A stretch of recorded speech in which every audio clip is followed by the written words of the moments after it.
Today we're going to show you how to install our C4 Fabrication Overland and Hybrid Series front bumpers on the 2003 to 2009 4th Gen 4Runners.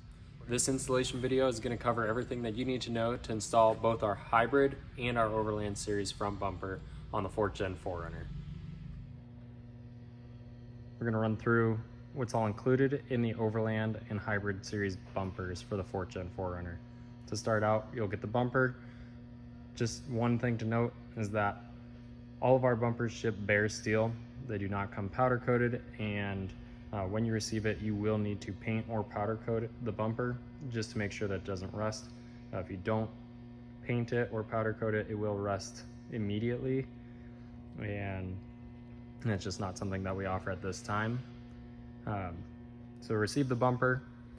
Every other bumper too will receive frame support brackets, a left and a right, and all of the hardware to bolt the bumper on.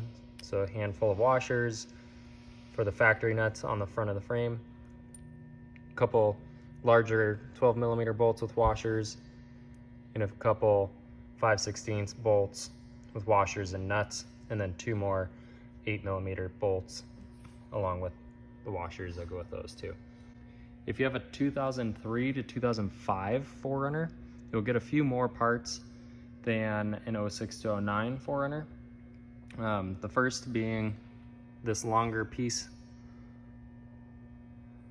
This is a fill piece that goes on top of the bumper, and this closes the gap between the bumper and the grill because they're slightly different on the two different year ranges of 4th Gen 4Runners.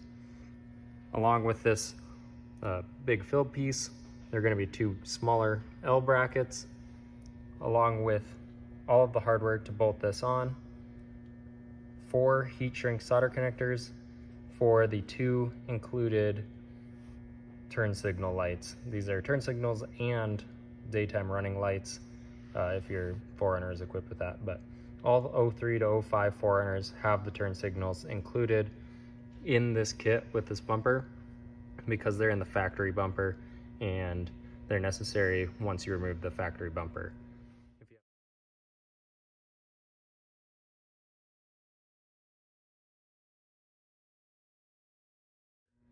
If you have the 06 to 09 4Runner, you will not have any of this hardware or this bracket and the fill piece and the 2 brackets, and you'll, instead of the lights, you'll have just 2 plastic plugs that'll go into the holes on the bumper. They'll go in right here on each side.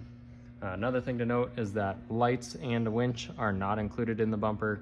We've already installed these and we're getting ready to install this bumper.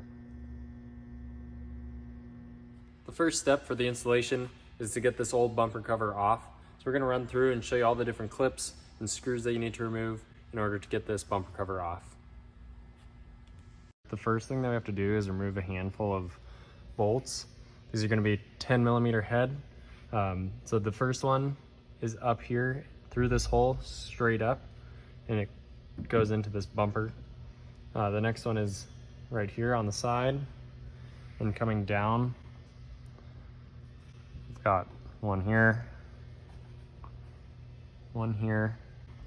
and then across the center there are 4 more that attach the bumper cover to the crash bar.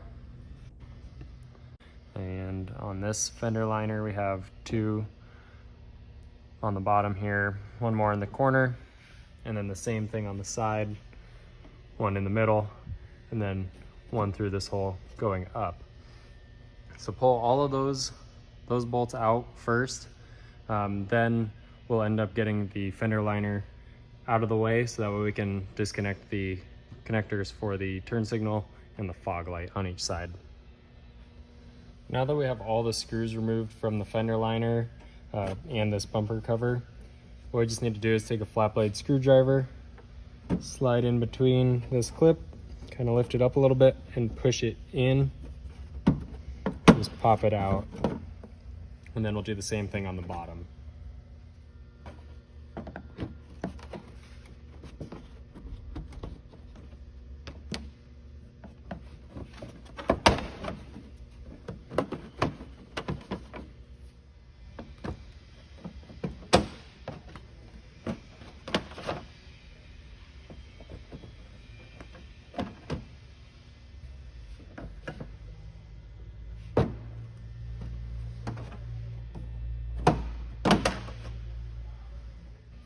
Now that we've got all of the hardware removed for these fender liners and the bottom of the bumper cover, we're just gonna come in here and pull this liner out of the way, which will get us access to the backside of the fog light and the turn signal. So what we're gonna do is just disconnect these connectors from the backside of the light. If you can't get the connector disconnected, sometimes it's easier to just twist the bulb and pull the whole thing out. Now that we've got both the turn signal and the fog lights disconnected on each side, we're then just gonna move up to the top of the bumper, right in the center below the grill. There's a plastic clip here in the center and then on this corner as well, and it's all underneath this black piece. What they are is they're clipped just like this one here. So you'll just stick your screwdriver in this little tab, pop up the center, and then you can pull the whole clip out. Since we're not gonna be reusing this bumper cover, we're actually just gonna end up prying this up just a little bit with our hand just to pull that clip out. You can take this plastic piece off of the bumper cover if you prefer. We'll show you that here in a minute once we get the bumper cover off, but there's just a series of clips on this backside and the bottom as well that you'd have to disconnect. Now that we got the 3 center clips out, we're gonna pull each side just needs to come out away from the body. There's a plastic clip that the bumper clips into that's attached to the body. So what we need to do is just pull this straight out the side and then work it around the front.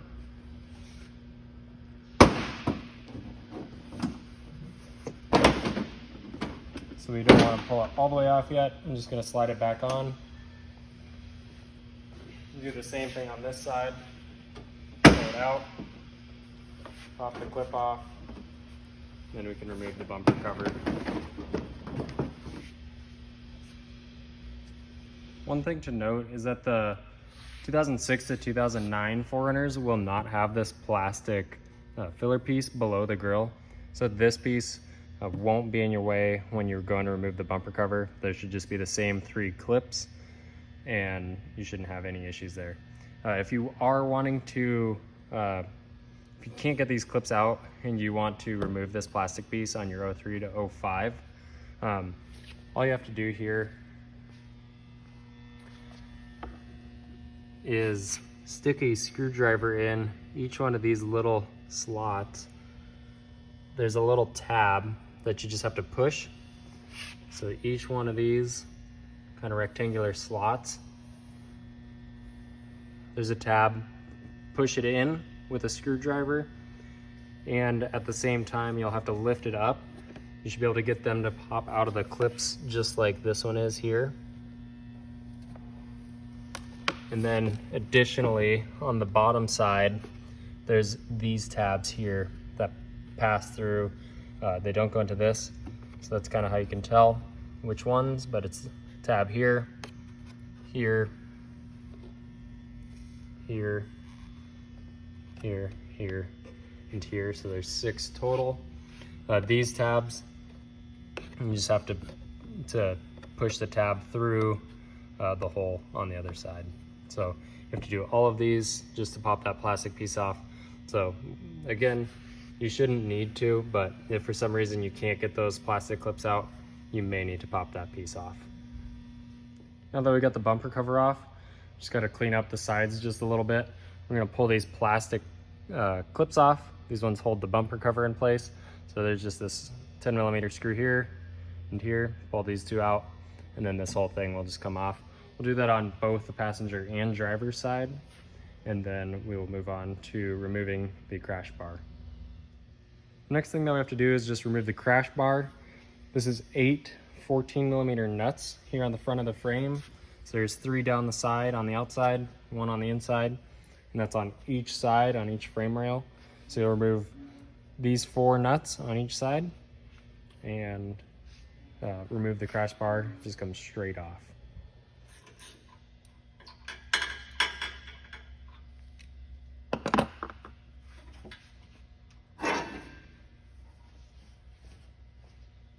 Now that we've got the crash bar out of the way, Just have to make a little clearance for installing a winch in the bumper. This step is not necessary if you are not going to install a winch, but if you are, we're going to have to move both. This power steering line comes down from the side across and over to the other side of the frame. This we're just going to end up pushing back a little ways, and then we're also going to have to move this AC condenser line out of the way a bit too. This is a little bit more in depth. We'll show you how to remove this transmission cooler if you have it, just so we can get to the bolt back here to get rid of this bracket, and then we'll move this line up out of the way as well. Again, if you're not installing a winch, you do not need to adjust these two lines, but if you are installing a winch, you will need to do the following steps. Okay, we're ready to take the transmission cooler off. So that's this guy. We're going to start by removing these 3 bolts. So this one here, 2, 3, that's removing the cooler from the brackets. Then we're going to take off this lower bracket bolt as well. That'll help us just get the whole thing out of the way. These are all a 10mm socket.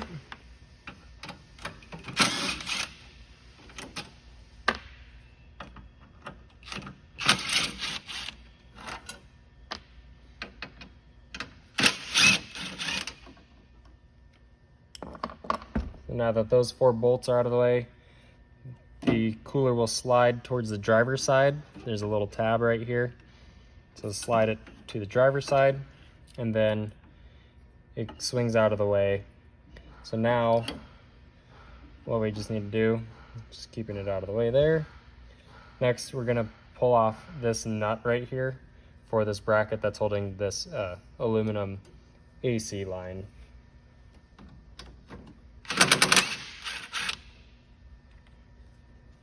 Okay, once that's off, just gonna unclip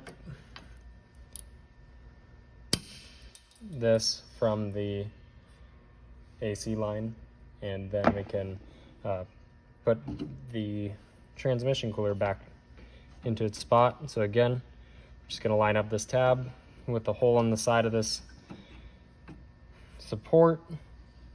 So we're gonna go behind this bracket first, then we're gonna slide that in,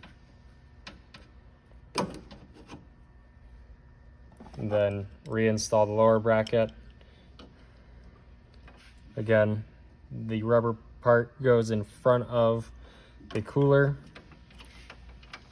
You can get that started. Then we'll get the other 3 bolts started, and then we'll snug everything down.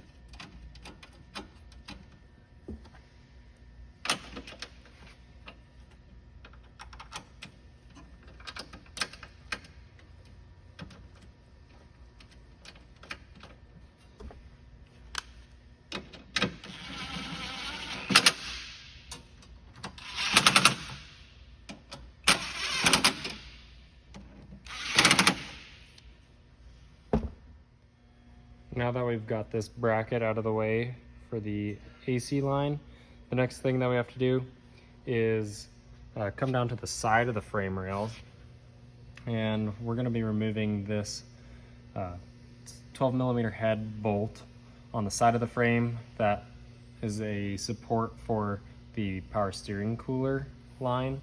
So there's one on each side. There's, again, it's this one here, and then it's the exact same mirror opposite on the passenger side here. So we're gonna remove this guy here. Then that'll let us move and flex this line back a little bit. We're gonna bend these brackets. We're gonna straighten them out just a little bit, get this a little bit further back, get us a little more room for our winch. All right, we've got our power steering cooler line loose on the side. That's just going to help us get a little bit more movement out of these brackets. There's one on each side here. So what we're going to do is just push this up, and it moves pretty easily. These are pretty light gauge brackets. You just push them both up, one thing to note is that you do not want the line touching the brackets, any brackets anywhere. So you want to make sure there's enough room between the power steering cooler line and this grill support bracket. So I'm actually just going to pull this out just a little bit, make sure that it won't ever vibrate and rub against this bracket, because it will cause a leak. So the next line that I have to adjust is the AC line. This one is going to be a little bit more tricky. It's not necessarily hard to bend, but we just want to make sure that we don't bend down here by this lower fitting on the condenser, because there's a good chance that you could make this leak.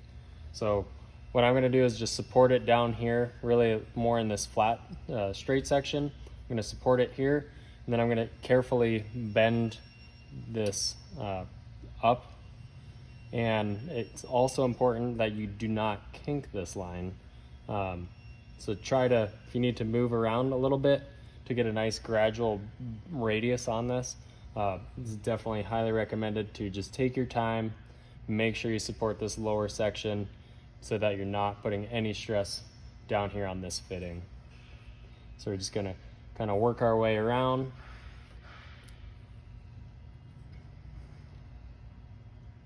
So we got a nice curved arc. We're gonna get it a little bit closer. Again, we don't want this to touch anything. So we've got it up and out of the way for the most part. Just gonna get it a little bit closer. And then right here, we're gonna push this back, but in order to do so, we're gonna have to bend it up just a little bit. Again, making sure we're not gonna put any stress on either this end fitting or this one. This one's a little stronger than this lower fitting. So just gonna go up a little bit, and then same thing on this side. Gonna try to bend that in just a little bit without twisting this upper section. Okay. Both the AC line and the power steering cooler line are both moved back, as you can see. You can see that they're much further back than they were before. And I also made sure to keep plenty of room between any of the lines and the body or any brackets like that. So that way there's no way that these can vibrate and hit anything. Again, between the center, this transmission cooler here, plenty of room. And then same thing between these two lines and this little bracket here.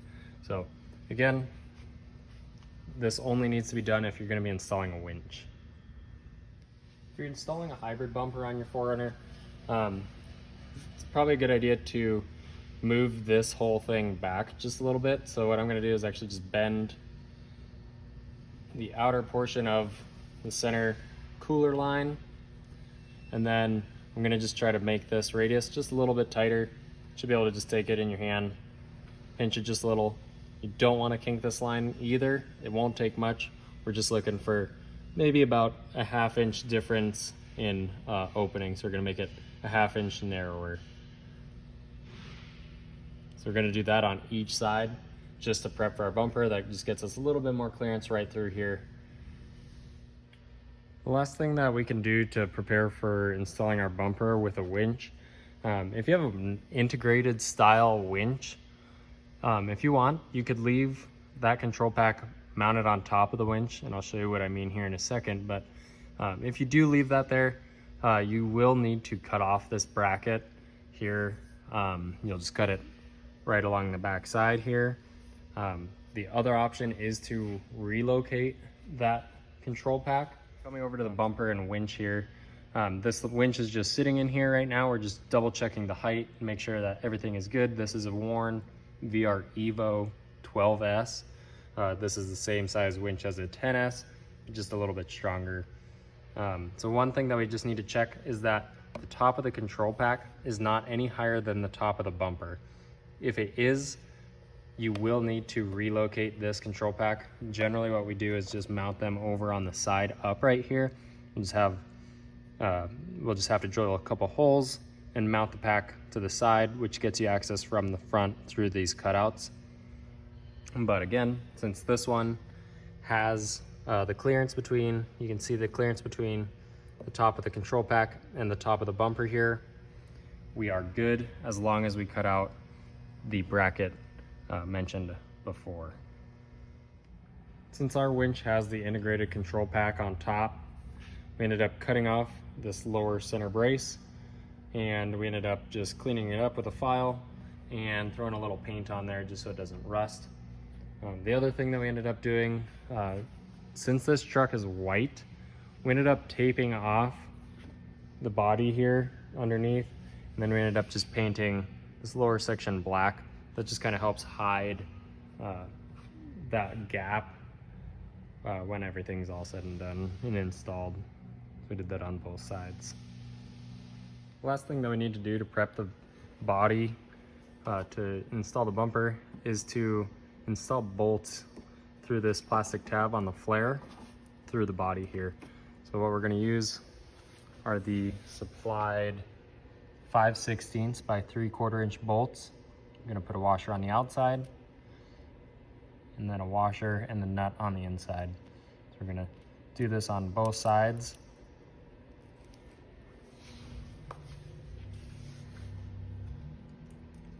I'm going to put the bolt in from the outside with a flat washer, and then another washer, and then the nylock nut on the back side. We're just going to tighten these down and then go to the other side, do the same thing.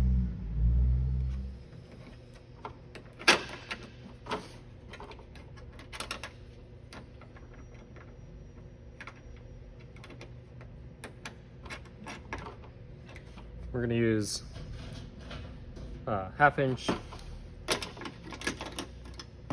wrench and socket to tighten these down.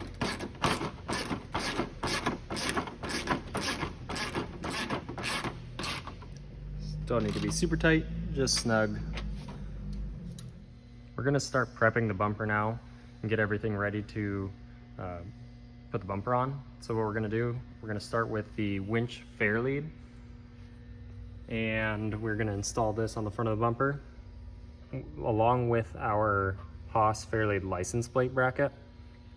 So what we'll do is we'll take the fair lead, put it on top of the bracket for the license plate, and then all of this will go straight onto the bumper and bolt on using the hardware that's included with your winch fair lead.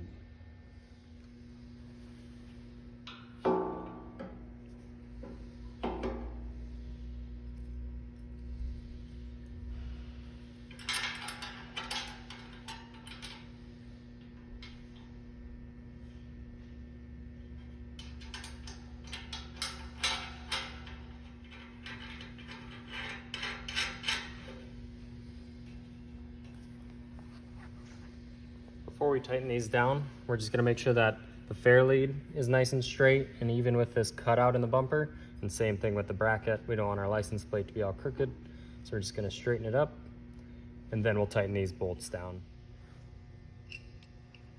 In this bumper, we're going to be using these Baja Designs Squadrons. All of our Overland Series front bumpers are designed specifically for the Baja Designs Squadron, and they will fit perfectly in these cutouts.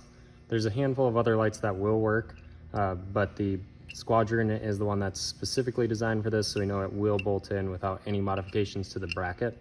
And one other thing to note is that we have the bracket facing forward, and that will help get this thing aligned properly in the hole. So we're gonna take the light and install it right in. And there's plenty of adjustment, so you can either have the light parallel with the face of the bumper here, facing outwards a little bit, or you can have it back and facing perfectly straight and parallel with the front of the bumper. So it kind of gives you a bit of options as far as which beam pattern you have and where you really want your light to point.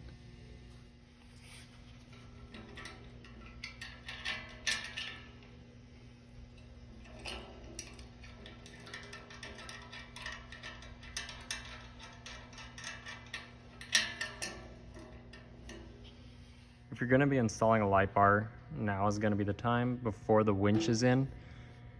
All of our bumpers are designed to use a 30-inch light bar.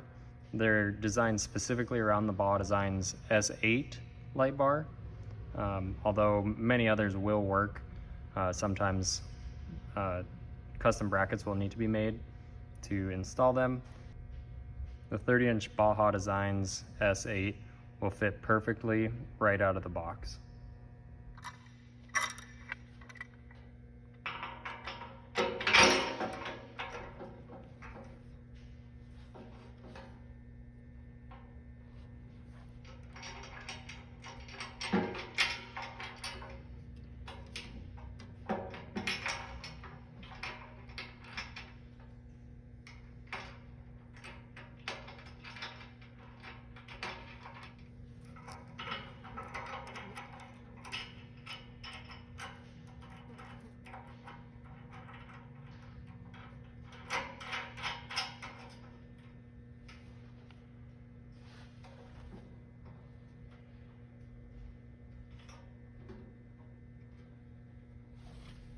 We're just going to make sure that the light bar is centered left to right when looking at it from the front, and then we'll tighten down our bolts.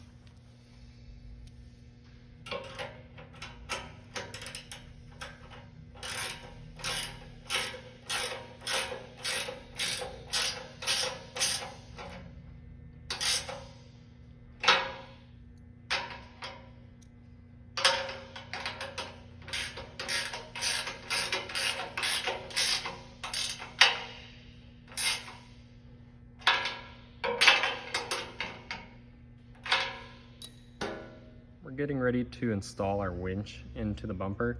There's a couple things to watch out for when you're getting ready to install the winch. Generally, winches do not come with the ground wire attached to the ground stud on the winch. This one's not too bad because it's on the back side of the winch. Some winches have this stud down below, so you'll want to make sure that you install this ground wire before installing the winch into the bumper. Otherwise, it's extremely difficult to get to it. One other trick to help install a winch is to pull out a bit of cable. I usually like to pull out a couple feet, and then I pass it through the fair lead. That way, when I go to lift the winch in, it just goes right through, and it's not gonna get all tangled and tight. It's just way easier to feed the rope in now while the winch is not in the way.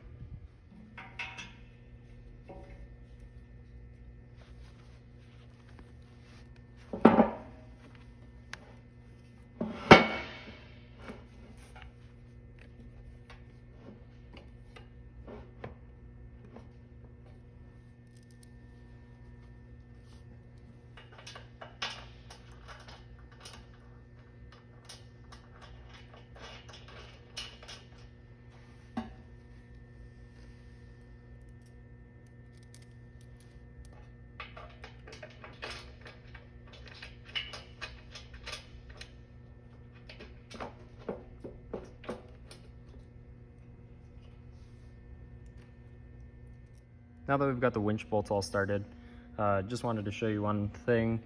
We like to slide the winch as far forward as possible. And one thing to just watch out for is that you leave enough room between your light bar and the winch controller, or just the winch in general.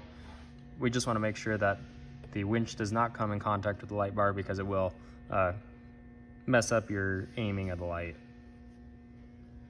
The last thing that we're going to do to prep the bumper for installing on the truck is to either install the turn signal lights or the plugs for these lights, depending on which year you have, depending on which year 4Runner you have. For the 2003 to 2005, we're going to include these turn signal lights. These will go right into that hole. If you have a 2006 to 2009, there's just going to be a plastic plug. Just pop that in. You won't even notice it's there. If you do have the 03 to 05 4Runners, we'll take the rubber grommet off of the light first. We'll press it in, and then we'll pass the wires through, and then press the light into place. And that's it.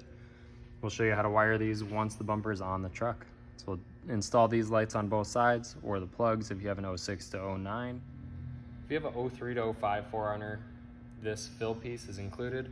So what we're gonna do now that our winch is installed, we're just gonna install this piece. This just slides under, and then using the supplied 1/4 inch button head bolts, I'm just gonna get all these started. There's 5 along the front. We'll get these ones first.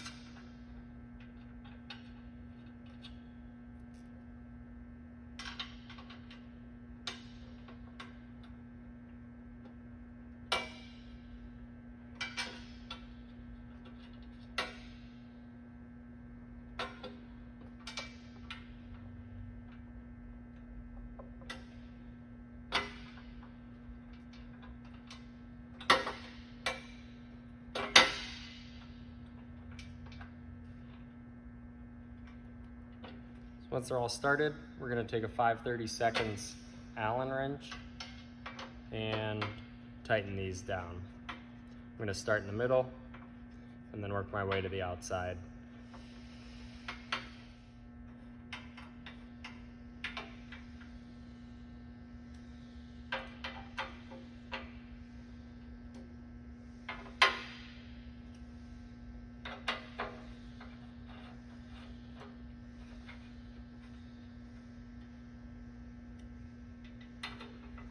Sometimes after powder coating, the nuts that are welded onto this filler piece can get a little bit full of powder coat, so sometimes you may need to take a 1/4 20 tap and clean out those threads before you screw in these bolts.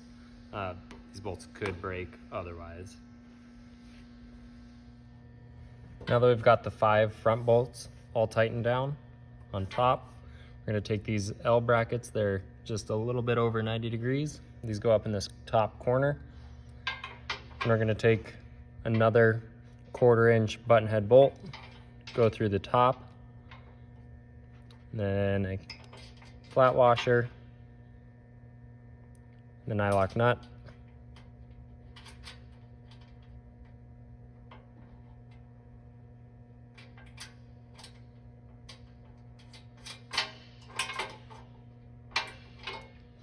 we'll just get that started. Then we'll take our 5/16 carriage bolt and washer. And we'll get that tightened down too. This one we can get snugged up. Then we'll get this 1/4 inch bolt tightened up. So we'll just make sure that our bracket is slid all the way up to the top plate, this filler plate. Make sure that it's flush with the top of the bumper. Then we'll tighten down the side. Then we can tighten down this 1/4 inch bolt.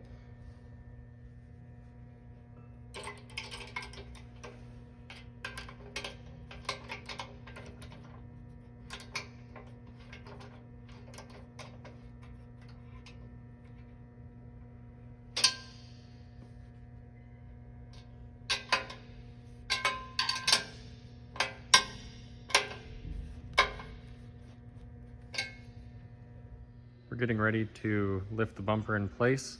We've got all the lights and the winch installed in the bumper. And now we're just gonna prep a couple things. We're gonna use these 3/8 grade 8 flat washers along with the factory nuts that we removed. We're gonna just have one of each ready on each side. And we're gonna, once we install the bumper, we're just gonna slide the bumper into place. Throw one nut on the top stud on each side and get those snugged down.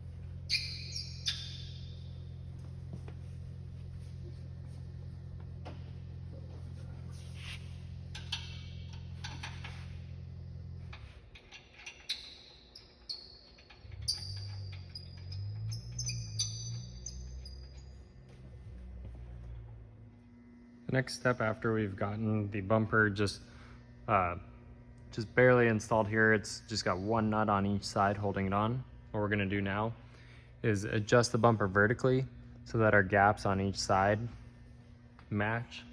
You can see right now these gaps are a little bit different, so what we're gonna do is we're gonna raise up this driver's side just a little bit, and that'll help even out the gap. What we're looking for here is right around that 1/2 inch to 5/8 of an inch gap.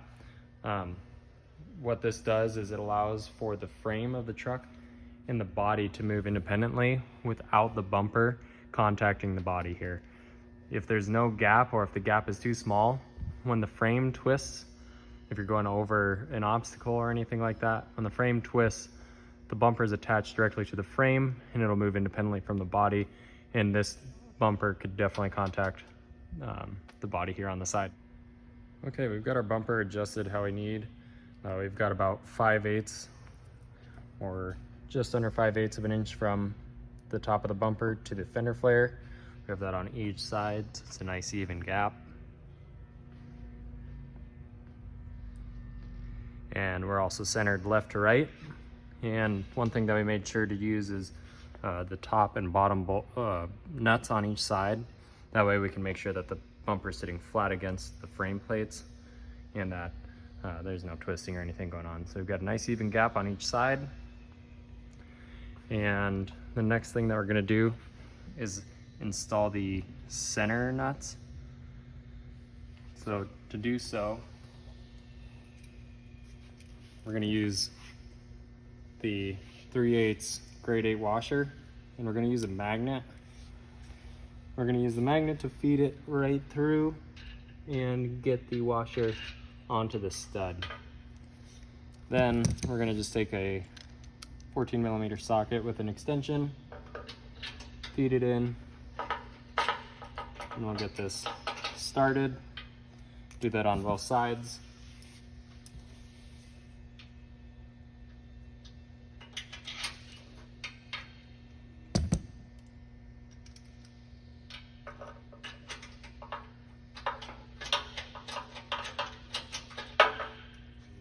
We'll get these tightened down to 35 foot-pounds, and these will be good to go.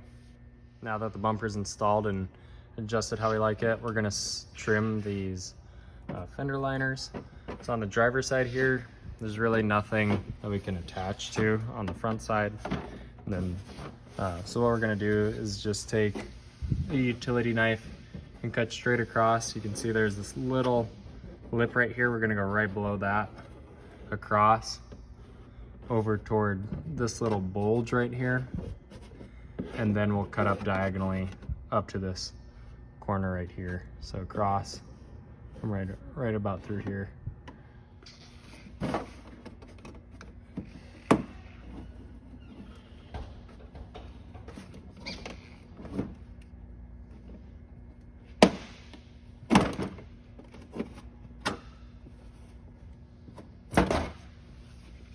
On the passenger side, it's a little bit different because we have the washer, windshield washer reservoir behind here. So we're gonna come through, go from the same corner up top, but I'm actually gonna show you on this side. But we're gonna come across right down about to this second hole or louver, whatever you wanna call this. We're gonna come down to about this corner, and then we're gonna go almost straight across from this corner to just below this plastic clip right here. So we're gonna come cut across right about through here and then up diagonally to this corner.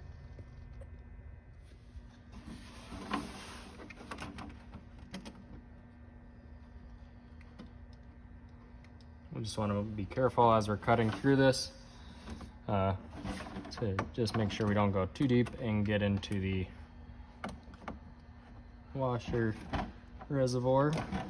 I'm just gonna go a little long here and then I'll clean it up. I can just get it out of the way a little bit.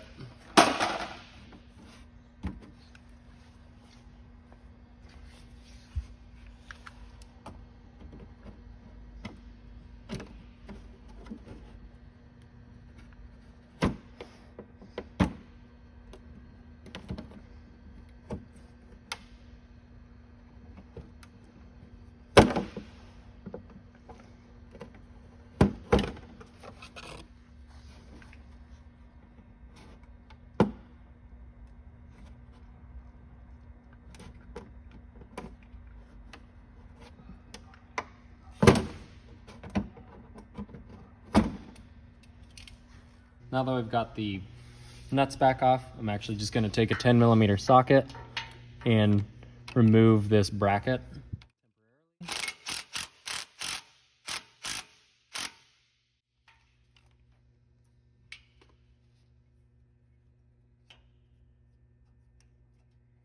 Just going to slide it off so that we can install our frame support brackets. The next thing that we're going to do is install our frame support brackets. So we're going to start on the passenger side with this bracket here, and we have our nuts removed. So we're going to pass this over the studs, and then we'll take our nuts for these, loosely install them just by hand, and then we're going to only install the lower 12mm bolt on the side of the frame. Again, we're just going to loosely install this just to hold everything in place.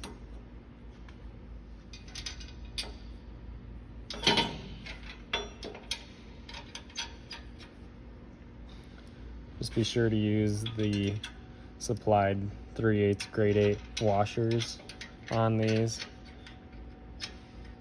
when you're installing them. We're going to keep it loose so we can adjust it.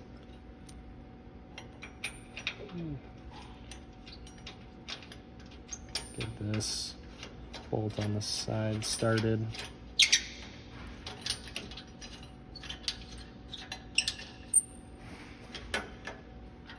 Okay. Then we're going to tighten down these 3 bolts. We're going to make sure that this upper bolt here is, or the upper hole on the side of the frame is still, we can easily get a bolt in the side there. And then we're going to tighten these 3 bolts or nuts down to 35 foot-pounds. Once we get that, then we can tighten down this lower 12mm bolt, and this one can go to about 70 foot-pounds. We're going to next secure the power steering cooler to the frame support bracket using these supplied hose clamps. So for the first one we're going to do, it's going to be on the back side, a small hole up at the top of the frame plate, and we're going to take the clamp and have the offset facing forward of the clamp so that the line is in line with the top of this frame plate here. So we're going to go like this, and then on the back side we're going to put the clamp on the back side, and then using the supplied 1024 screws, we're going to push it through, and then we'll slip on a washer, and then we'll install the lock nut for it and tighten that down.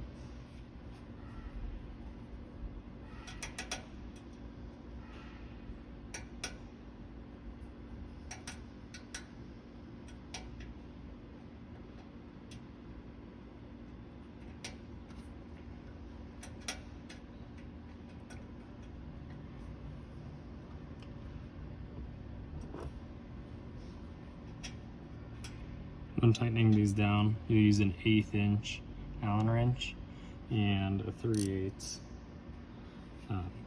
wrench.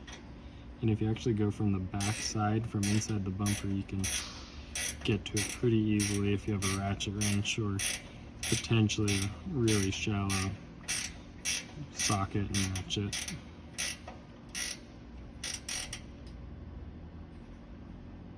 Get that nice and snug. Then we'll do one on the side as well. This one will go on with the offset facing up, just so we can go flush with the side of the bracket here. Throw the screw in, and then on the back side for this nut, what we did was we took a piece of duct tape,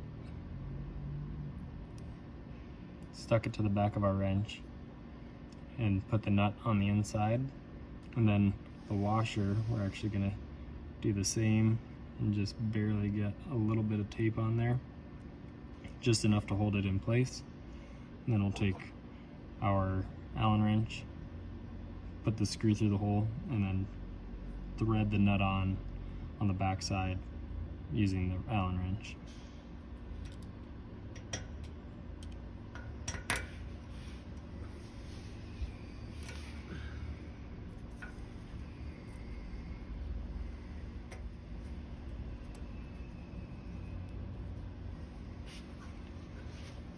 And before you get it all the way tightened down, you can pull your wrench off just so you don't get that tape stuck in there. And then you can go back in, tighten it down.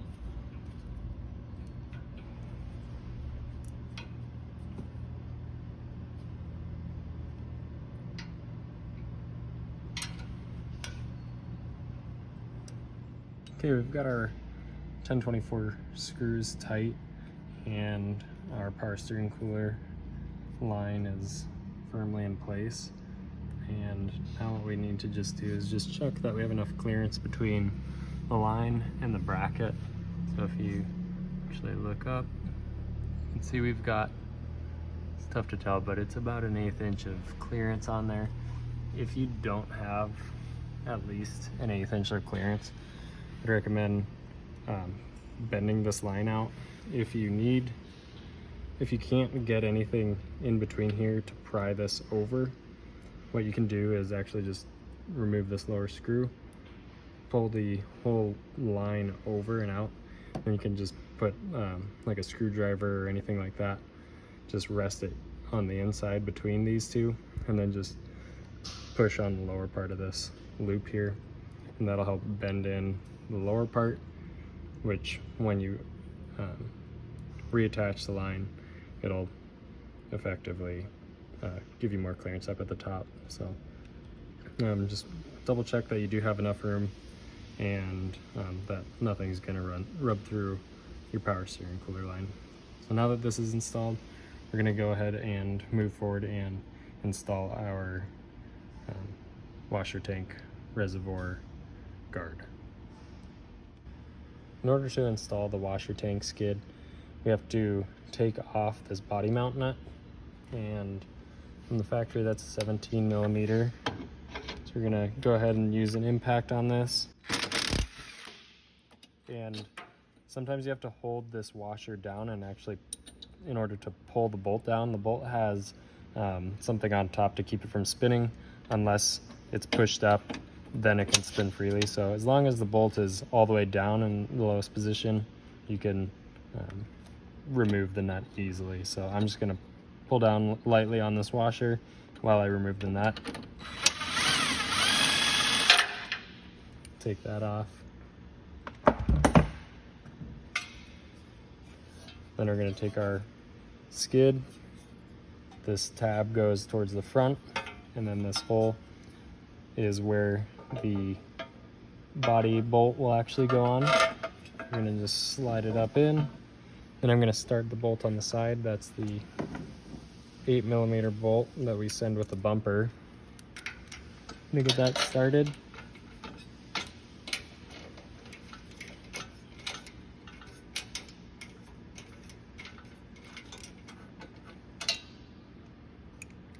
Again, we don't want to tighten that down until the body bolt is tightened down. I'm gonna leave it a little bit loose. Then I'm gonna make sure that we're behind our fender liner, in between the washer tank and the fender liner. And then we're gonna reinstall the washer from the body mount and the nut.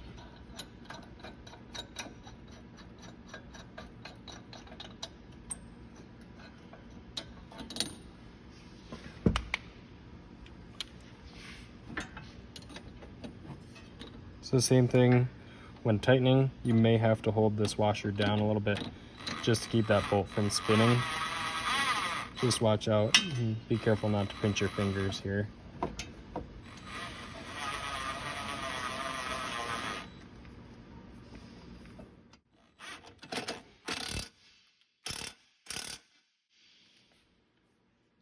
So we'll tighten that down, and then we'll go ahead and tighten down the 8 millimeter bolt, which is a 13 millimeter head.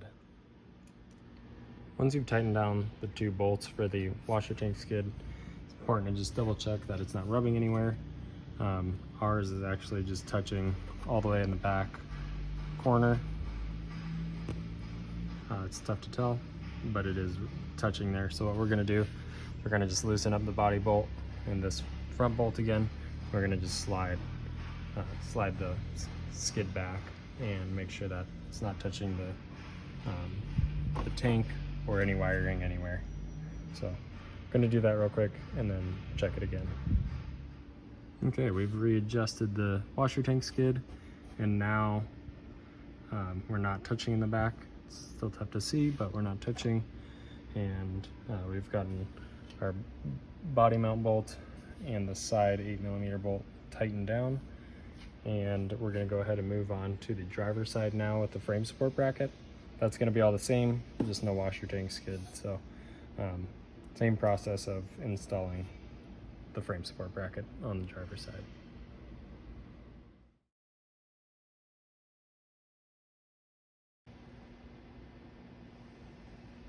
One thing to note with the 03 to 05 bumpers, when you're wiring in your turn signal lights in the bumper, these will hyper flash since they're LED. There's a few ways that you can get around that. One is to install a resistor in line with the light, and then there's a couple other ways. You can buy some relays that are meant specifically for the LED turn signals, and this kind of fixes the timing of the lights. And then another thing to note too is if you do have the daytime running lights from the factory, it is an option on these 4Runners.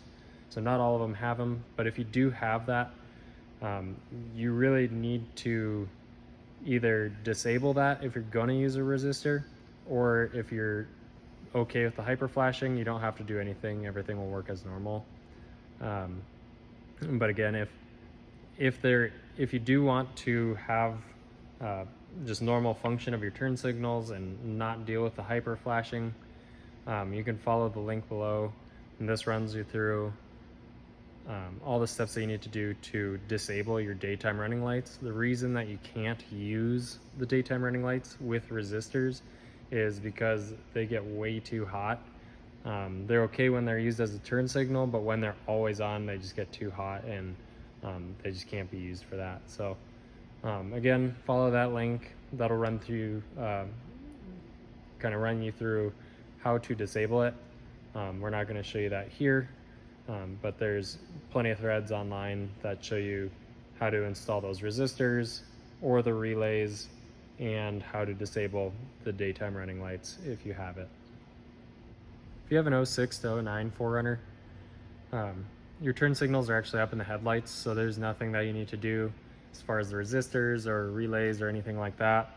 You'll maintain full functionality of your turn signals and daytime running lights if you have it. So there's nothing you need to do other than just install the plastic plug into the bumper, into the hole in the bumper where the turn signal goes on the older models. Now that we've got our frame support brackets on, our gaps adjusted, the bumper is good to go, we're ready to wire in our turn signal lights. Again, this is on the 03 to 05 4Runners only, and what we're going to do, the easiest way to check to see which wire goes to which of the turn signal light wires from the body, we're actually just going to stick the wire in. We've got our flashers on already, our hazard lights, so we're going to just stick the wires in, and we know that our polarity is correct. LEDs are kind of interesting if they are backwards. I'm just going to flip it around for you. They do not work. So again, we'll double check. This is easier than using a voltage meter. So we know that the black wire is in the center of the 3-pin connector. There's only 2 wires, but it's in the center of the 3-pin connector, which is the white with black stripe wire. And the yellow wire, in this case, will go to the red with black stripe wire.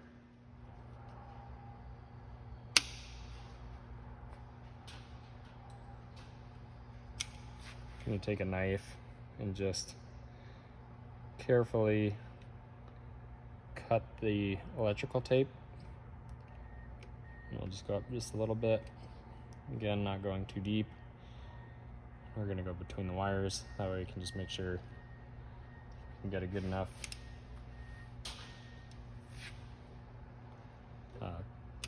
connection on our wires. Just going to strip these guys. This is the factory fog light harness, or sorry, the turn signal harness and the daytime running lights. So we're going to strip these back a little ways. We're also going to strip back the turn signal light harness just a little ways too. Not too far, but maybe an extra 1/16 inch or so, just so we have about a 1/4 inch of wire exposed.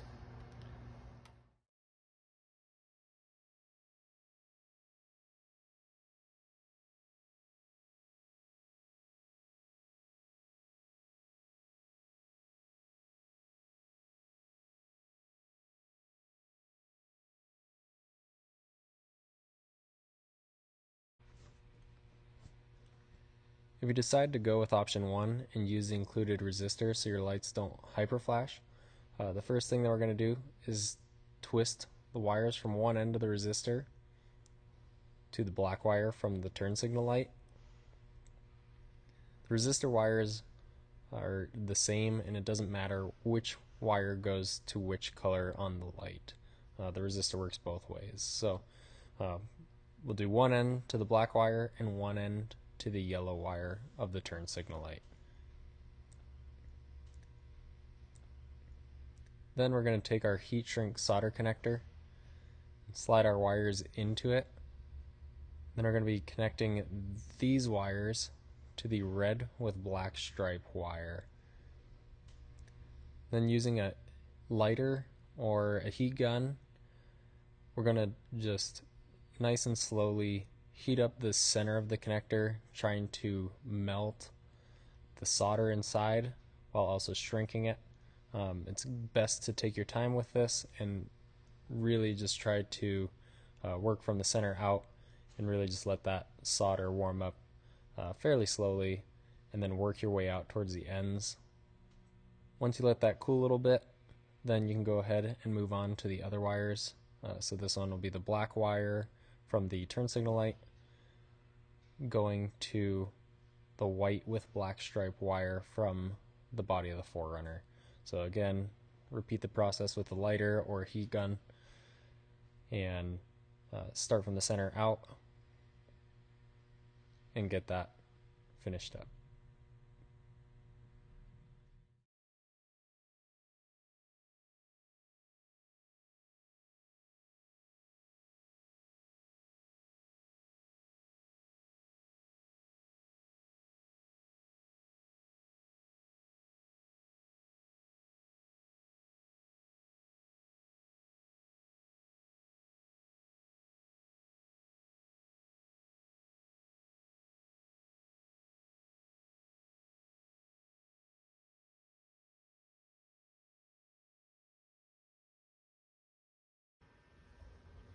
All right, we've got our connectors all soldered together. We've just got the hazard lights on just to check, make sure that we've got it all right, and it looks good. We got both lights working. And the last thing that we're gonna do is just check to make sure that all of our clearances around the winch with the power steering line and the AC condenser line, we're just gonna make sure that all that is good and nothing is touching anything that it shouldn't be, and just make sure that we have plenty of clearance on everything. We've got the bumper all installed. We've also gone through and zip tied all of our wires into place. We ended up running a couple zip ties around the winch motor here, just to hold these wires down and away from the AC condenser line, this one right here. And we made sure that none of these wires are touching either the AC line or that power steering cooler line. So we're running around there. We've zip tied it to this core support down below.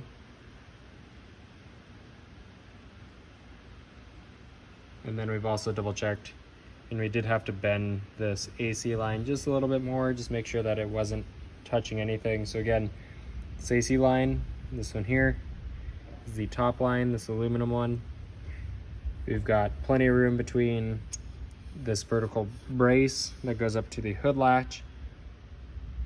We've got plenty of room between that and the winch itself.